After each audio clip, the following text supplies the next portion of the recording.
हरे कृष्णा सभी भक्तों को पांचांग प्रणाम। तो आज की क्लास जो है वो शुरू करते हैं। सबसे पहले श्रीला प्रभुपाद जी का आज का कोटेशन करेंगे। जगत गुरु श्रील प्रभुपाद की जय। हमारा संग एक बड़े परिवार के समान है और हमारे संबंध प्रेम और विश्वास पर आधारित होने चाहिए। हमें लड़ाई झगड़े की भावना त्याग देनी चाहिए और इस आंदोलन को आगे बढ़ाने के लिए बुद्धि का प्रयोग करना चाहिए। श्रील प्रभुपाद की जय। भगवत गीता चैप्टर 3 कर्म योग वर्स नंबर 9। भगवत गीता यथारूप की जय। यज्ञर्थात कर्मणोऽन्यत्र लोकोऽयं कर्म बंधना तदर्थम कर्म कौन्तेय मुक्त संग समाचर। अनुवाद। श्री विष्णु के लिए यज्ञ रूप में कर्म करना चाहिए, अन्यथा कर्म के द्वारा इस भौतिक जगत में बंधन उत्पन्न होता है। अतः हे कुंती पुत्र, उनकी प्रसन्नता के लिए अपने नियत कर्म करो। इस तरह तुम बंधन से सदा मुक्त रहोगे। माता जी तात्पर्य। हरे कृष्णा जी माता जी। तात्पर्य जगत गुरु शील प्रभुपाद द्वारा शील प्रभुपाद की जय। क्योंकि मनुष्य को शरीर के निर्वाह के लिए कर्म भी करना होता है, अतः विशिष्ट सामाजिक स्थिति तथा गुण को ध्यान में रखकर नियत कर्म इस तरह बनाए गए हैं कि इस उद्देश्य की पूर्ति हो सके। यज्ञ का अर्थ भगवान विष्णु है। सारे यज्ञ भगवान विष्णु की प्रसन्नता के लिए हैं। वेदों का आदेश है यज्ञो वै विष्णु। दूसरे शब्दों में, चाहे कोई निर्दिष्ट यज्ञ संपन्न करे या प्रत्यक्ष रूप से भगवान विष्णु की सेवा करे, दोनों से ही दोनों से एक ही प्रयोजन सिद्ध होता है। अतः जैसा कि इस श्लोक में संस्तुत किया गया है, कृष्ण भावनामृत यज्ञ ही है। वर्णाश्रम धर्म का भी उद्देश्य भगवान विष्णु को प्रसन्न करना है। वर्णाश्रमा चारवता पुरुषेण परहा पुमान विष्णुराराध्यते। विष्णु पुराण खंड 3 8.8। अतः भगवान विष्णु की प्रसन्नता के लिए कर्म करना चाहिए। इस जगत में किए जाने वाला अन्य कोई कर्म बंधन का कारण होगा, क्योंकि अच्छे तथा बुरे कर्मों के फल होते हैं और कोई भी फल कर्म करने वाले को बांध लेता है। अतः श्री कृष्ण यानी कि विष्णु को प्रसन्न करने के लिए कृष्ण भावना भावित होना होगा। और जब कोई ऐसा कर्म करता है तो वह मुक्त दशा को प्राप्त रहता है। यही महान कर्म कौशल है। और प्रारंभ में इस विधि में अत्यंत कुशल मार्गदर्शन की आवश्यकता होती है। अतः भगवत भक्त के निर्देशन में या साक्षात भगवान श्री कृष्ण के प्रत्यक्ष आदेश के अंतर्गत जिनके अधीन अर्जुन को कर्म करने का अवसर मिला था, मनुष्य को परिश्रम पूर्वक कर्म करना चाहिए। इंद्र तृप्ति के लिए कुछ भी नहीं किया जाना चाहिए, अपितु हर कार्य कृष्ण की प्रसन्नता यानी कि तुष्टि के लिए होना चाहिए। इस विधि से न केवल कर्म के बंधन से बचा जा सकता है, अपितु इससे मनुष्य को क्रमशः भगवान की वह प्रेम भक्ति प्राप्त हो सकेगी जो उन्हें भगवत धाम को ले जाने वाली है। अब यहाँ पे कुछ चीजें ना रिपीट हो रही हैं जो कि हम पहले से पढ़ते आ रहे हैं। कृष्ण भावना भावित कर्म, ठीक है। और साथ ही अच्छा कर्म करेंगे तो स्वर्ग मिलेगा, बुरा कर्म करेंगे नरक मिलेगा। अच्छा सकाम कर्म हो या विकर्म कर्म हो, दोनों ही क्या है, कर्म बंधन का कारण कारण होगा। तो हमें अकर्म अकर्म करना चाहिए, यानी कि कृष्ण भावना भावित कर्म करना चाहिए। कृष्ण भगवान की प्रसन्नता के लिए कर्म करना चाहिए। ये रिपीटेड चीजें, अब इसके ऊपर आज हम ज्यादा चर्चा नहीं करेंगे, ठीक है, क्योंकि ये रिपीटेड बातें हैं वो आप बहुत समय से सुनते आ रहे हो, अब तो याद भी हो गई। तो पर चलते हैं। अनुवाद। श्री विष्णु के लिए यज्ञ रूप में कर्म करना चाहिए, अन्यथा कर्म के द्वारा इस भौतिक जगत में बंधन उत्पन्न होता है। अतः हे कुंती पुत्र, उनकी प्रसन्नता के लिए अपने नियत कर्म करो। इस तरह से तुम बंधन से सदा मुक्त रहोगे। तो जैसा कि कल भी चर्चा की थी कि जो भी नियत कर्म के बारे में कल भी बताया था ना, नियत कर्म का मतलब क्या हो गया, जो आपको डेली लाइफ में कर्म करने ही करने हैं, जो बेसिक कर्म है आपके। स्वधर्म हो गया जो आपका, है ना, अपने शरीर के प्रति, अपने जो परिजन है उनके प्रति, लेकिन कृष्ण को केंद्र में रखते हुए आपको कर्म करना होगा। सेंटर में किसको रखना है, कृष्ण को रखना है। नो डाउट ब्रश करना है, लेकिन भगवान जी का जप करूंगा इस मुंह से इसलिए, नो डाउट नहाना है लेकिन नहा धोकर भगवान जी की सेवा करनी है, इसलिए नो डाउट खाना खाना है लेकिन पहले भगवान जी के लिए बनाना है। क्यों? क्योंकि उनको पहले भोग लगाएंगे, फिर प्रसाद रूप में पाएंगे। अपने पैरों से चलना है लेकिन चलकर मंदिर में जाना है, बुक्स डिस्ट्रीब्यूशन में जाना है, प्रचार प्रसार इत्यादि के लिए जाना है। हाथों का काम क्या है? हाथों से भी हम बहुत सारी क्रियाएं करते हैं। टच करना है, टच करने का मन करे तो कृष्ण भगवान जी के विग्रह को टच करो, है ना? उनका श्रृंगार करो, उनको सजाओ भगवान जी को। इस तरह से आप अपने नियत कर्म करने हैं लेकिन भगवान जी को सेंटर में रखते हुए करने हैं। अब जैसे कोई ऑफिस वाला है, कोई जॉब वाला है, कोई स्कूल में टीचर नौकरी करता है, तो स्कूल का जो टीचर होगा वो भी इसी चीज को सेंटर में रखेगा कि मैं कृष्ण भगवान की सेवा के लिए आने वाली पीढ़ी को तैयार कर रहा हूँ, ताकि ये बच्चे जो हैं कृष्ण का नाम ले सके, इनको कृष्ण के बारे में बताया जा सके। अब जो मैथ्स वाले सर हैं, साइंस वाले सर हैं, उनका काम वही है पढ़ाना, वही है पढ़ाना। लेकिन जैसे हम क्लास में जाते गुड मॉर्निंग सर, आप उसके बदले हरे कृष्ण भी बोल सकते हो, इतना सा भी कर सकते हो। सर्व का जैसे आपने वो वाली बुक पढ़ी थी पूर्ण प्रश्न पूर्ण उत्तर वाली, उसमें प्रभुपाद जी ने कैसे बताया था कि अगर आप साइंस के टीचर है तब भी आप कैसे कृष्ण के साथ कनेक्ट कर सकते हैं। पेड़ है, बादल है, पहाड़ है, ये कहाँ से आ रहा है? सोर्स ऑफ सर्व कारण कारण, सभी चीजों के सोर्स कौन है? कृष्ण भगवान है। पढ़ा था ना वहां पे भी हमने पूर्ण प्रश्न पूर्ण उत्तर में, जहाँ पे संवाद चल रहा था। तो वहां पर भी हमने पढ़ा था। फिर पानी है, पानी के लिए भी है। बिजली हमारे घर में जो आती है वो कहाँ से आती है, कैसे आती है, कैसे बनती है, उसके बारे में भी अगर पीछे पीछे पीछे पीछे जाओगे तो कहाँ से आएगा? सर्व कारण कारणम, कृष्ण ही उसके कारण है, कृष्ण भगवान की तरफ से ही आ रही है।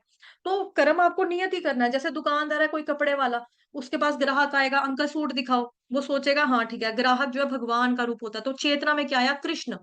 कृष्ण आ गया ना चेतना में कि ग्राहक भगवान का रूप है। और मुझे ईमानदारी से पैसा कमाना है, भगवान की सेवा के लिए लेना है, जो भी करना है।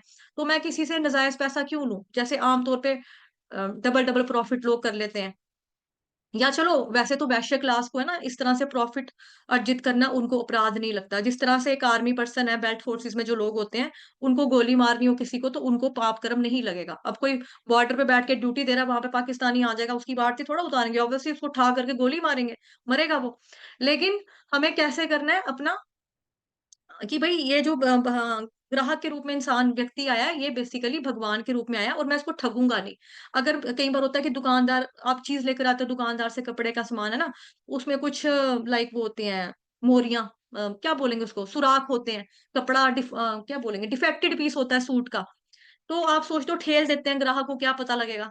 कोई कपड़ा आपके पास ऐसा आता है, उसकी ऑलरेडी कंप्लेन आई है कि इसके ऊपर बबल्स उठ रहे हैं, बूर जिसको पंजाबी में कहते हैं ना, बूर निकल रही है कपड़े के ऊपर आपकी, आपके कपड़े के ऊपर बबल्स आ गया बहुत सारा, ये बहुत गर्म होता है, इसका तो कलर ही पूरा उड़ गया। जब आपको पता है कि कपड़े की इतनी कंप्लेन आ रही है, आप उसको कंपनी वाले को वापस बेचो, ठीक है? या लेकिन अब ये मत करो कि ठगने की प्रवृत्ति मत लाओ अपने अंदर। तो यही कृष्ण भावना भावित कर्म है, जो नियत कर्म के साथ आप इसको कनेक्ट कर सकते हैं। ठीक है? बाकी वो जो चीज़ें बताई अपनी इंद्रियों को, कर्म इंद्रियों को, ज्ञान इंद्रियों को किस तरह से भगवान जी की सेवा में लगाना है ना? वो तो हमने ऑलरेडी बहुत बार कर लिया। वो श्लोक भी था ना उसका, ये भक्ति साम्र सिंधु का पहले खंड का पहले अध्याय का 12वां श्लोक। सर्वोपाधि विनिर्मुक्तम तत्परत्वेन निर्मलम ऋषिकेन ऋषिकेश सेवनम भक्ति रुच्यते। और भगवान ने गीता में भी कहा है 5वें अध्याय के 29 श्लोक में, जिसको शांति सूत्र बोला जाता है। क्या बोला जाता है उसमें? क्या था? भोक्ताराम यज्ञ तपसाम सर्वलोक महेश्वरम, कि मैं ही सभी यज्ञों का भोक्ता हूँ, एंजॉय करने वाला मैं हूँ, सभी लोगों का ईश्वर मैं हूँ। तो वही चीज यहाँ पर भी आज भी है कि जो भी हम कर्म कर रहे हैं वो कृष्ण भगवान की प्रसन्नता के लिए करना चाहिए। इसलिए इस तरह से तुम क्या होगा, कर्म के बंधन से सदा मुक्त रहोगे। अब इस पे थोड़ी चर्चा करते हैं। अब वास्तव में ये जो यज्ञ के बारे में यहाँ पे बताया कि श्री विष्णु के लिए यज्ञ रूप में कर्म करने चाहिए। अब यज्ञ का नाम सुनते ही हमारे दिमाग में क्या आता है? हवन कुंड आता है, कड़छल आते हैं, स्वाहा हवन सामग्री, ल ल ल ल स्वाहा, ल ल ल ल स्वाहा, है ना? कुछ भी मंत्र एक्स वाई जेड, उसके बाद स्वाहा, ये सब हमारे जहन में आता है। तो वास्तव में ये जो यज्ञ है is a form of Vishnu भगवान। ये बेसिकली क्या है? भगवान जी का मुख है, विष्णु भगवान का मुंह है ये। जब हम स्वाहा स्वाहा करते हैं तो ये स्वाहा बेसिकली कोई और नहीं है, ये स्वाहा करना, अर्पित करना, ये भगवान विष्णु के मुख में हम दे रहे होते हैं। हवन सामग्री, देसी घी, देखो उसमें सारी चीजें शुद्ध होती हैं, पवित्र होती है ना, है ना?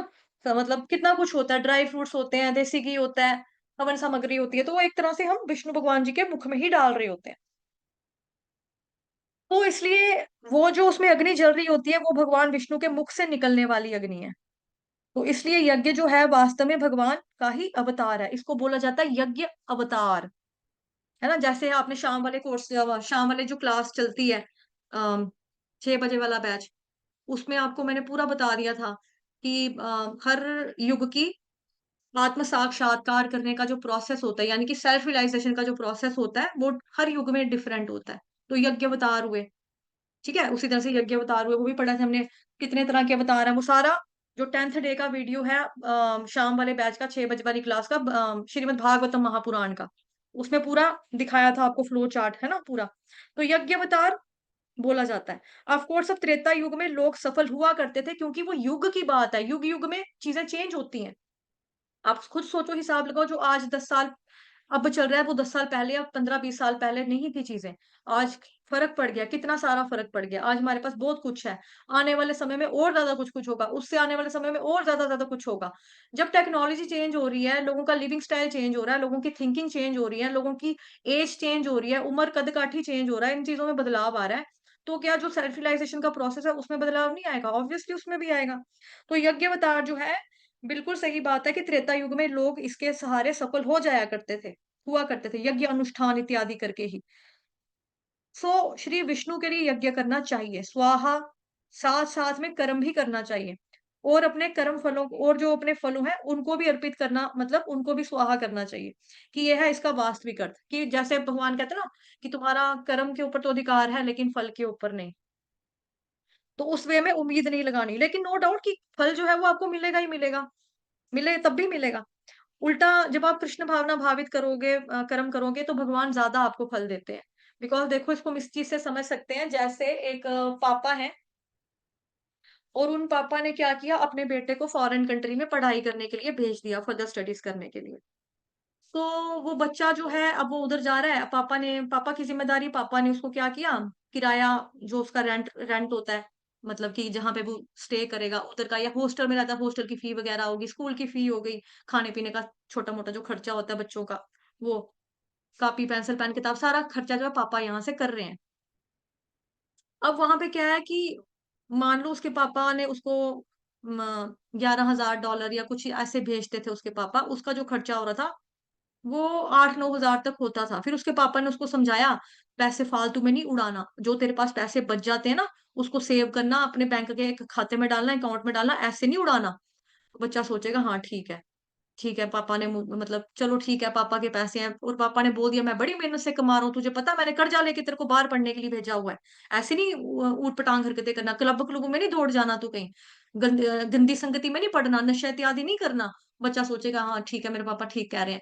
उसके बाद चलो वो पैसा छोटा-मोटा बचाया, जितना खर्चा हुआ उसने किया, बचा नहीं बचा वो एक्स्ट्रा बात बाद की बात होगी। अब वो बच्चा थोड़ा बड़ा हो गया, अब उसने क्या कर दिया, पार्ट टाइम जॉब करना भी शुरू कर दिया। स्कूल की फीस अभी भी उसके पापा ही पे कर रहे हैं, लेकिन उसने थोड़ा-थोड़ा पार्ट टाइम जॉब करना शुरू कर दिया। उसने बोला, "हेलो पापा, मुझे नौकरी मिल गई पापा, मैं जॉब कर रहा हूँ पापा।" उसके पापा बोले, "चलो अच्छी बात है। कितनी सैलरी लगी है बेटा?" "ये पापा जी इतनी लगी है।" "ठीक है, अब तुम ऐसा करना, वो तुम इंडिया वाले खाते में जमा करा देना। जो सेविंग्स पहले वाली थी वो वाला, और जो तुम्हारा अभी जो तुम सैलरी ले रहे हो उसमें से जितना एक्सपेंसेस होता है वो करो। तुम्हें जो पैसे बचते हैं वो मेरे इंडिया वाले खाते में तुम डाल देना।" वो कहेगा, हैं ये क्या बात होगी?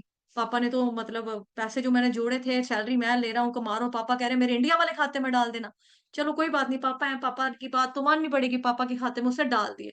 अब वो बच्चा जो अपनी नौकरी-शोकरी पूरी कंप्लीट करके या अपनी पढ़ाई खत्म करके इंडिया में आता है ना? कि पापा अब मैं इंडिया में रहूँगा, मैंने वहाँ पे जॉब वगैरह भी कर ली और मैंने पढ़ाई भी कंप्लीट कर ली, अब मैं भारत में आके भारत के लोगों की सेवा करना चाहता हूँ। मान लो कोई भी एक्स, वाई, ज़ेड कोर्स किया हो सकता है डॉक्टरी की पढ़ाई करने के लिए गया हो बच्चा, आ गया वापस इंडिया में। अब पापा जब आगे पापा सॉरी बच्चा जब आ गया, पापा ने क्या किया, पापा ने उसको चेक दे दिया कि बेटा ये तेरे ही पैसे हैं जो तूने जोड़े थे अपनी कमाई के, और जो मैं तेरे को भेजता था खर्चे के लिए उसमें से भी तूने जो अपना पेट काट के जोड़ा, ये पैसे ये तेरे को मिलते हैं ये वापस। अब तू चाहे तो अपना इसमें से बिजनेस खोल सकता है, चाहे तो अपना तू क्लिनिक खोल ले, जो तुझे काम करना है वो तू कर सकता है। तो उस तरह से क्या किया पापा ने, उसके फल को मतलब कि बैंक में जमा करा के रखा। अक्लमंदी का काम क्या किया, अब जब बैंक में जमा करा के रखा तो क्या हुआ, ब्याज भी पड़ता है ना बैंक में, इंटरेस्ट मिलता है हमको। अब उस बच्चे के जो पैसे थे वो थोड़े ज़्यादा हो गए। अब वो अच्छी जगह पे, प्रॉपर जगह पे इन्वेस्ट कर सकता है, अपना करियर अच्छे से मतलब कि स्टेबल कर सकता है, अच्छा बन बन सकता है। तो ऐसे ही भगवान जी करते हैं। जब हम कहते हैं ना कि भगवान जी को अपने कर्म के फल अर्पित कर दो, भगवान जी ने थोड़ा करना यार, कर्म हम करते रहे, सड़ते हम रहे, धूप में जाकर हम मेहनत करें, कर्म के फल हम भगवान को दे दें, तो भगवान ने क्या करने हैं?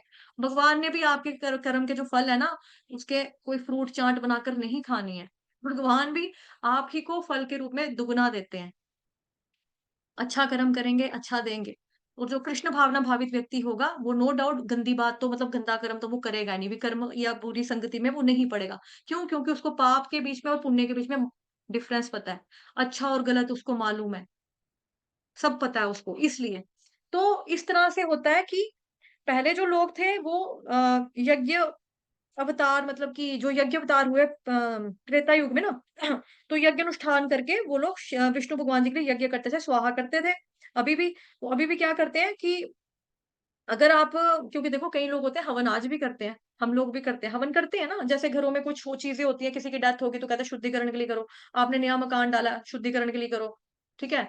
और जैसे कार्तिक का मास होता है तो मेरे घर में पूरा 1 महीना हवन होता है, मेरी मम्मा करते हैं।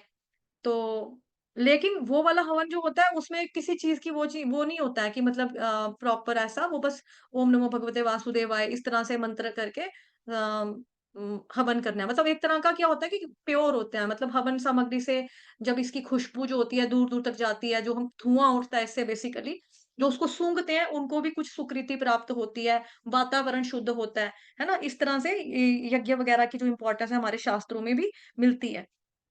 तो वही चीज़ बताई है कि कर्म करना लेकिन फलों को भी अर्पित कर देना यानी कि स्वाहा कर देना। तो ये इसका वास्तविक मीनिंग है, अर्थ है। अन्यथा कर्म के द्वारा इस भौतिक जगत में बंधन उत्पन्न होता है। ये देखो अन्यथा कर्म के द्वारा इस भौतिक जगत में बंधन उत्पन्न होता है। श्री विष्णु के लिए यज्ञ रूप में कर्म करना चाहिए, अन्यथा कर्म के द्वारा इस भौतिक जगत में बंधन उत्पन्न होता है। अतः हे कुंती पुत्र उनकी प्रसन्नता के लिए अपने नियत कर्म करो। इस तरह से तुम बंधन से सदा मुक्त रहोगे। तो कार्य तो हमें करने ही करने हैं, जैसे पिछले श्लोक में भी बोला था कि भई कर्म तो आपको करने पड़ेंगे। है ना? 3.8 जो हमने कल पढ़ा था, कि अपना जीवन निर्वाह करने के लिए भी कार्य तो आपको करने ही पड़ते हैं। अगर गर्मी भी लगे, प्रभुपाद जी ने एग्ज़ाम्पल भी दिया ना ये, कि अगर गर्मी लगती है, तब भी जो हमारी माताएँ होती हैं, जो हम लेडीज़ होती हैं, हम किचन में जाकर काम करती हैं। अब मान लो कि हम छोटे बच्चे थे जब, तो हम अगर अपनी मम्मा को बोलते हैं, "मम्मा हमें बड़ी ज़ोर से भूख लगी है, हम स्कूल से आए हैं, भूख लगी हुई है।" बैग फेंका, "मम्मा खाने में क्या बनाया?" हमारी मम्मा बोले, "खाने में तो कुछ नहीं बनाया मम्मा।" "क्यों मम्मा? आपको नहीं पता था मैंने स्कूल से आना, मुझे भूख लगी होगी मम्मा।" पता है क्यों नहीं बनाया? गर्मी बड़ी लग रही थी। क्या हमारी मम्मियों ने कभी हमें ऐसे जवाब दिए? नहीं दिए ना। और क्यों नहीं दिए? क्योंकि उनकी रिस्पॉन्सिबिलिटी है। चाहे गर्मी हो, चाहे सर्दी हो, माँ का फर्ज़ होता है अपने परिवार को खाना खिलाना, बच्चों को पालना। तो इस तरह के कार्य करने हैं, ऐज़ अ यज्ञ कार्य करना है, यज्ञ करना है, भगवान विष्णु के लिए। अब कोई ये बोल रहा है कि Krishna is the supreme personality of godhead. भगवान कृष्ण ये क्यों बोल रहे हैं कि विष्णु की प्रसन्नता के लिए यज्ञ करो, विष्णु को क्यों लेकर आगे बीच में? तो क्योंकि उन्हीं के तो अवतार हैं ये। तो श्री विष्णु के लिए यज्ञ रूप में कर्म करना चाहिए। ये क्यों नहीं बोल रहे कि मेरे लिए करो, यानी कि कृष्ण के लिए करो।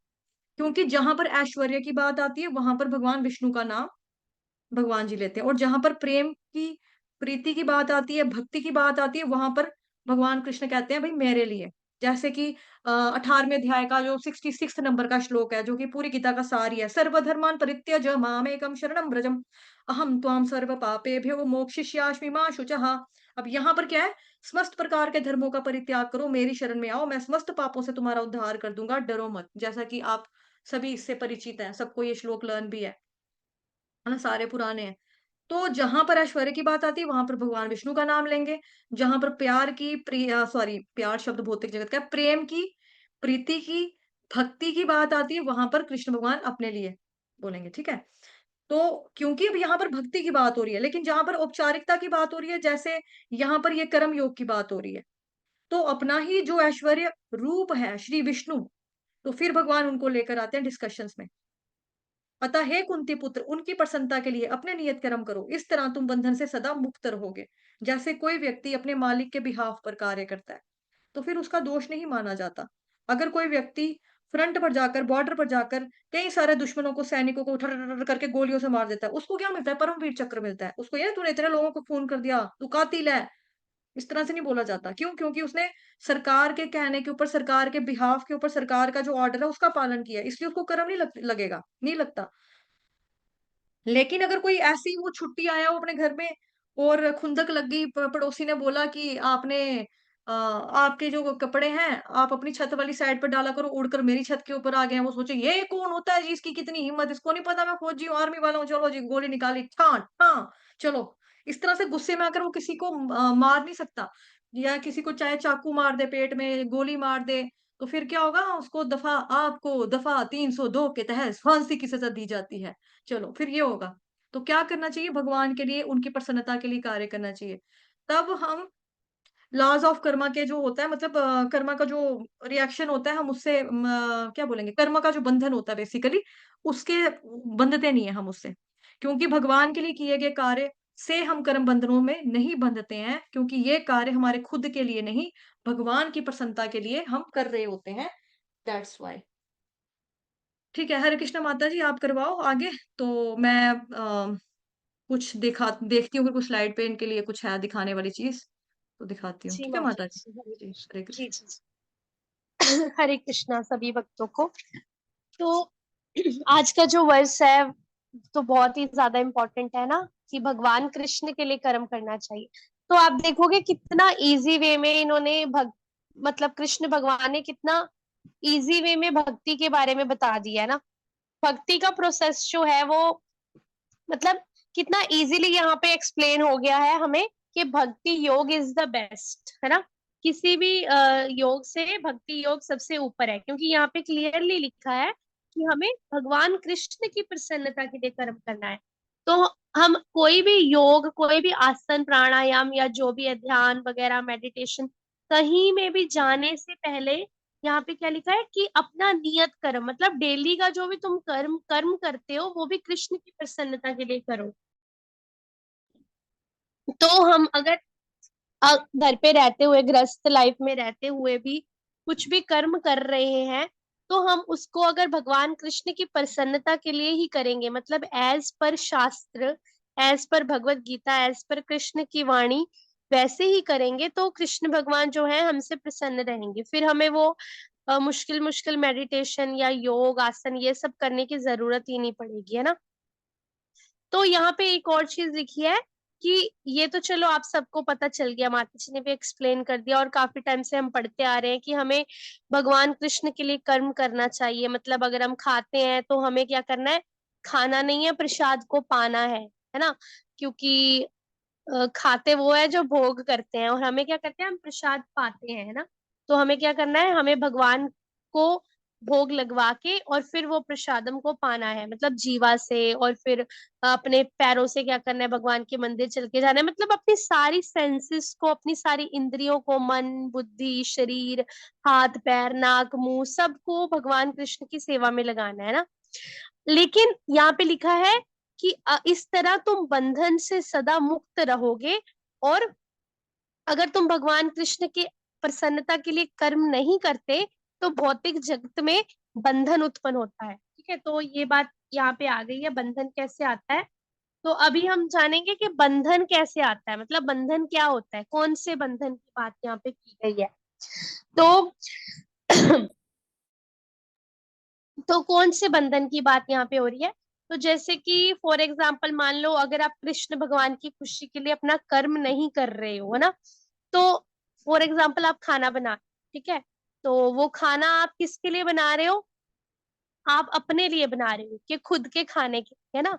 कि मैं भगवान की भक्ति करूंगा, मतलब जो भी है आरती पूजा करूंगा, नाम जप करूंगा, लेकिन जो खाना है वो मैं भगवान को भोग नहीं लगवाऊंगा, मैं खुद के लिए खाऊंगा, है ना।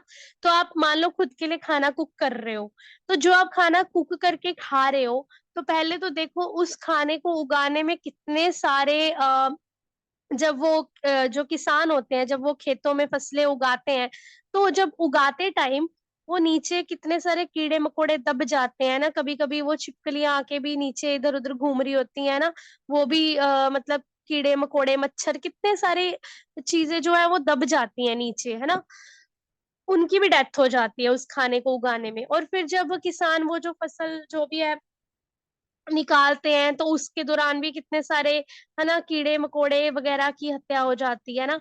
और फिर जब हम उस खाने को जो आते हैं हमारे घर पे या हम परचेज करने जाते हैं, तो आप देखोगे उस खाने को या फ्रूट्स वेजिटेबल्स को फ्रेश करने रखने के लिए वो जो वेंडर होते हैं, है ना, वो क्या करते हैं, उसके ऊपर छींटे मारते हैं ना, पानी के छींटे क्यों मारते हैं, ताकि सब्जियां फ्रूट्स एकदम फ्रेश रहें, है ना। तो उसमें भी कितने सारे मच्छर, छोटे छोटे जो हम अपनी नंगी आंखों से नहीं देख सकते, छोटे छोटे कीड़े होते हैं, मच्छर होते हैं, इतने छोटे छोटे बारीक बारीक, है ना, वो भी मर जाते हैं ना। जब आप उसको धोते हो ना गर्म पानी के साथ, फ्रूट्स को वेजिटेबल्स को, उसमें आप देखोगे नमक डाल के पानी के साथ धोगे तो देखोगे आप इतने सारे मच्छर निकलेंगे जो आपको दिखते भी नहीं है ऐसे सब्जियों के ऊपर। तो कि और जब हम कुक करते हैं तो कुक करते वक्त जो स्मोक उठता है, धुआं उठता है, तो धुएं की वजह से भी ऊपर जो मच्छर मक्खियां होती है छोटी छोटी वो मर जाती हैं। तो कितनी सारी हत्याएं हुई हैं। वो खाना किसके पेट में जा रहा है, वो खाना हमारे पेट में जा रहा है ना।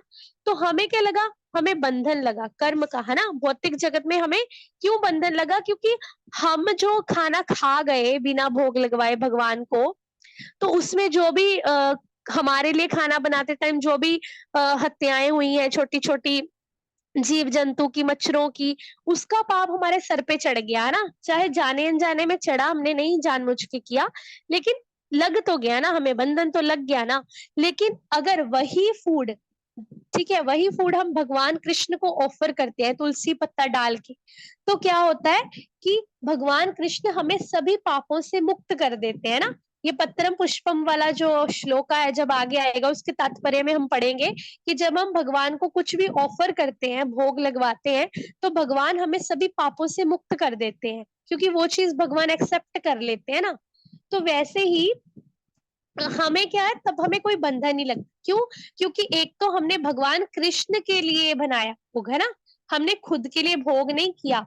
तो ये जो श्लोक है चैप्टर 5 का, भोक्ता राम यज्ञ तपसा, मतलब सभी चीजों के जो भोक्ता है वो भगवान कृष्ण है ना। तो हमें क्या करना है, हमें ये समझना है कि जितनी भी संसार की वस्तुएं हैं, everything belong to Krishna, everything belongs to Krishna. और हम कौन है, हम भगवान के दास है, नित्य दास है, जीवेर स्वरूप है नित्य कृष्ण दास। और जब हम अपनी आइडेंटिटी, रियल आइडेंटिटी को पहचान जाएंगे कि हम कृष्ण के दास हैं, देखो जितने भी हमने वर्ष पढ़े उसमें ये वाला जो है आता ही आता है कि जीवेर स्वरूप है कृष्ण नित्य दास। तो जब हमें पता चल जाएगा कि हम भगवान के दास हैं, तो हम अपने सारे कर्म को, अपने नियत कर्मों को भगवान कृष्ण की प्रसन्नता के लिए ऑटोमेटिकली करेंगे, है ना। तो ये जो वर्ष है भगवान जो कृष्ण यहाँ पे कह रहे हैं, तो इसका हम पालन भी कर पाएंगे, क्योंकि हम जो भी कर्म कर रहे हैं, अपना नियत कर्म कर रहे हैं, चाहे वो खाना खा रहे हैं, चाहे वो कपड़े पहन रहे हैं, चाहे वो जा रहे हैं, जैसे माता जी ने बोला कि अगर हम ब्रश भी कर रहे हैं सुबह जल्दी उठ के, तो हमें ये सोचना है जल्दी जल्दी ब्रश करो फटाफट से, क्योंकि हमें माला करनी है तैयार होके, है ना, चैंटिंग करनी है। तो अगर हम कुछ भी अपना नियत माता जी कर्म जो जल्दी भी नहीं हम बोला, करने अच्छे से जा करने रहे के हैं, लिए बोला, ताकि कुछ गंदगी ना फंसी रह जाए। जल्दी जल्दी में नहीं बोला, मैंने बोला अच्छे हाँ से हाँ करना है, ठीक, जल्दी वही नहीं। वही समझ गए होंगे सभी। तो फिर जब भी हम ये सब करते हैं, तो हम कुछ भी नियत कर्म, मतलब कुछ नियत में, डेली डेली लाइफ में, डेली रूटीन में कुछ भी कर रहे हैं, कोई भी कर्म अपना कर रहे हैं, तो अगर हम भगवान कृष्ण की हैप्पीनेस के लिए करेंगे, तो फिर उससे क्या होगा, हमें कर्मों का बंधन नहीं लगेगा, और हम कर्म के बंधन से सदा मुक्त रहेंगे, मुक्त संग समाचर, ठीक है। तो यही आज के वर्ष की शिक्षा है। तो हरे कृष्ण माता जी, आप कंटिन्यू कर दीजिए। हरे कृष्णा। तो अभी हमें क्या करना है, हमें कौन सा यज्ञ करना है, संकीर्तन यज्ञ करना है। ठीक है। आ, हमें संकीर्तन यज्ञ करना है। तो ये संकीर्तन यज्ञ जो है, यहाँ पे आप देखो आपके सामने बताया हुआ है, हरे कृष्ण महामंत्र का बेसिकली। तो एक सेकंड रुक जाओ। हम्म, क्या आप लोग देख पा रहे हो मुझे? ओके। अभी संकीर्तन यज्ञ, हरे कृष्ण महामंत्र का यज्ञ ही हुआ ना, हरे कृष्ण कृष्ण कृष्ण हरे हरे, हरे राम राम राम हरे हरे। तो यज्ञ क्यों बोला है इसको बेसिकली, क्योंकि यज्ञ में क्या होता है, हवन कुंड होता है, वहां पे स्वाहा स्वाहा होता है। अभी जो हरे कृष्ण महामंत्र है, ये एक सामग्री का, हवन सामग्री का काम कर रहा है। ठीक है। और जो कुंड है वहां पे, कुंड क्या है, हमारा कान। कुंड क्या है? हमारा कान। जब हम हरे कृष्ण महामंत्र मुंह से बोलते हैं, सामग्री गई कान में, तो फिर क्या होगा? हृदय हमारा शुद्ध होगा, है ना?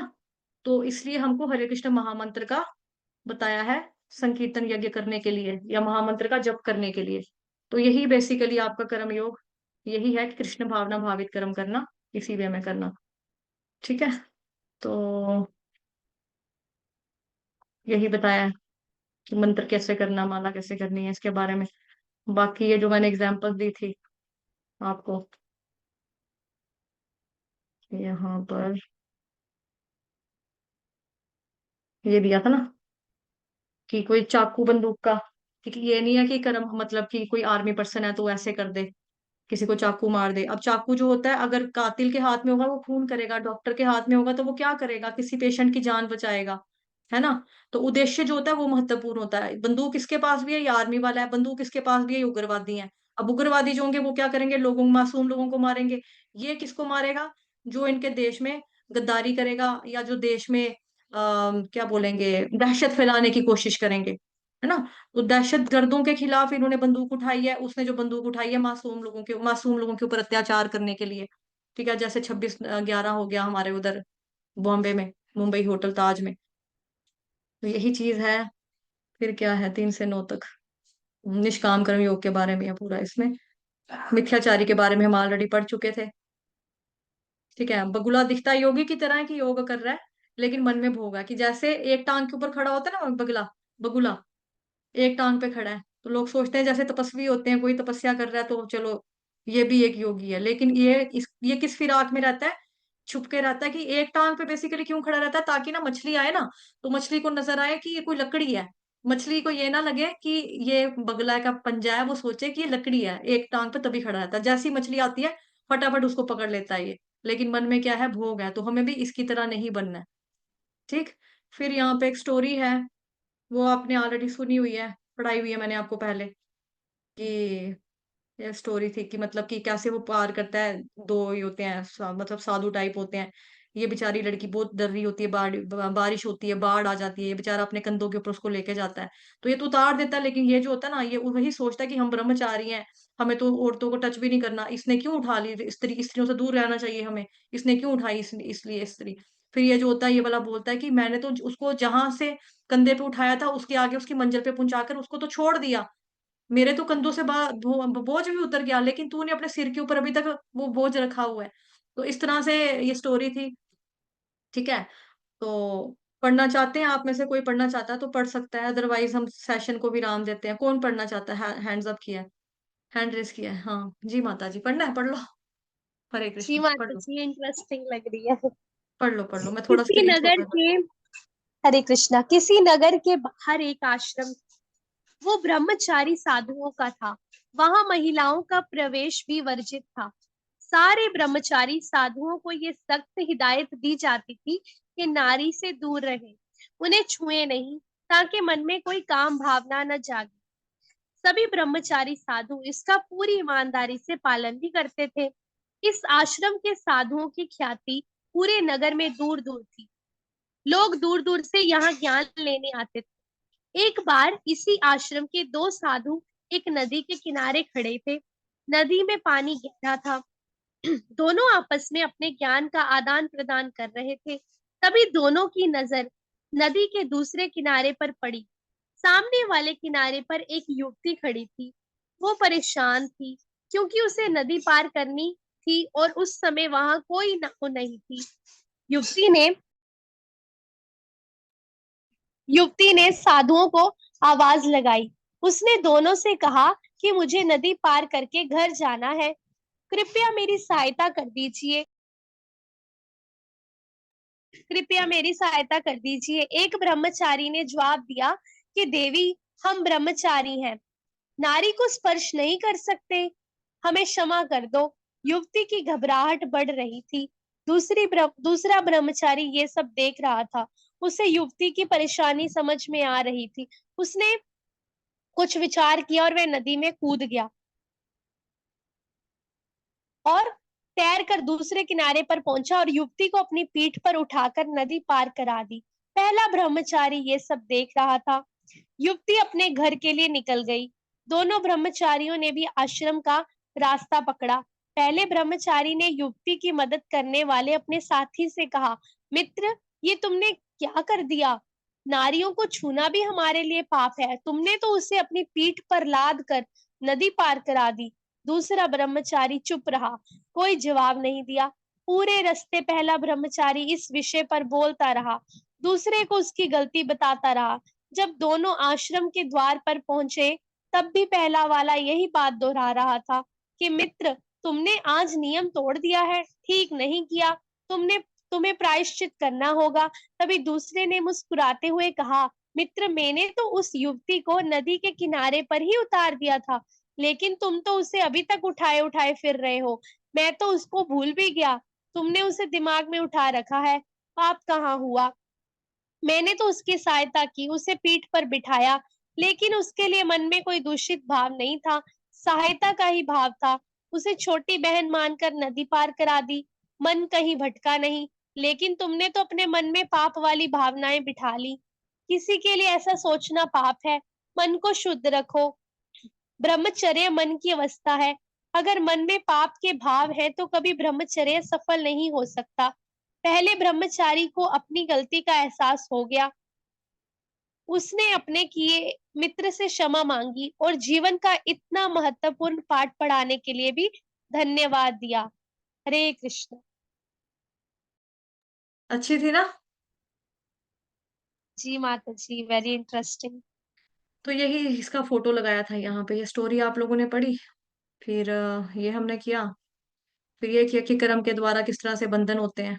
जैसे मकड़ी जाला बुनती है, उसी में फंस जाती है। ये रेशम का कीड़ा जो होता है, ये बेचारा बनाता है, रेशम का धागा निकालता है, उसी में उसमें मतलब इसको मौत भी ऐसी ही होती है ना?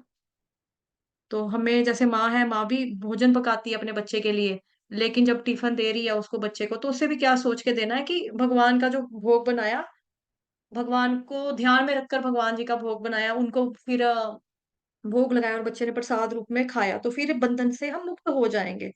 ठीक है। और क्या है इसमें? बस ये भी ऐसे ही है। अपने कर्मों के द्वारा ही हम दुखी होते हैं, भगवान हमें दुख नहीं देते।